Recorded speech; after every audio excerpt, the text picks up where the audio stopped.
This week we finished the book of Exodus with a portion of Pikudei. The very last verse of the portion reads,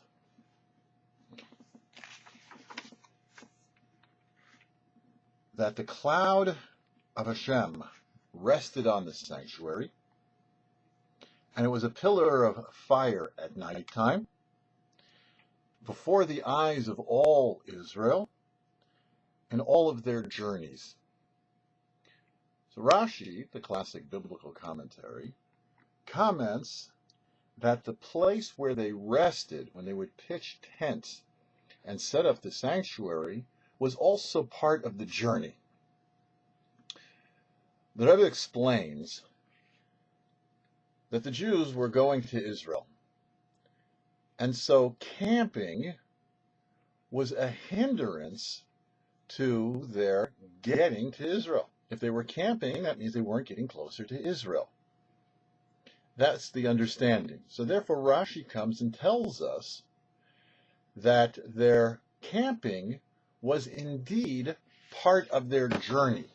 And every stage where the Jews found themselves, wherever they were in the desert, they were on their journey to Israel. So too we, on a journey, we're trying to bring Mashiach. And every stop, even though it may seem somewhat counterproductive to the coming of the Mashiach, really is part of that integral process of bringing the Mashiach. This points out also a connection between the beginning of the book of Exodus and the end. In the beginning of the book of Exodus, the Jews are finding themselves descending into Egypt, a 200-year exile filled with toil and peril. But the exile was not for the purpose of exile.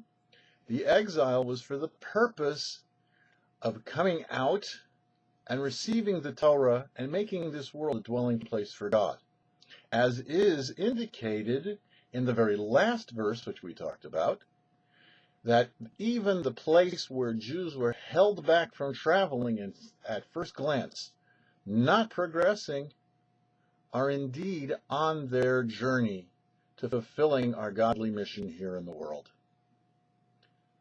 For the YouParsha, I'm Herschel Finman.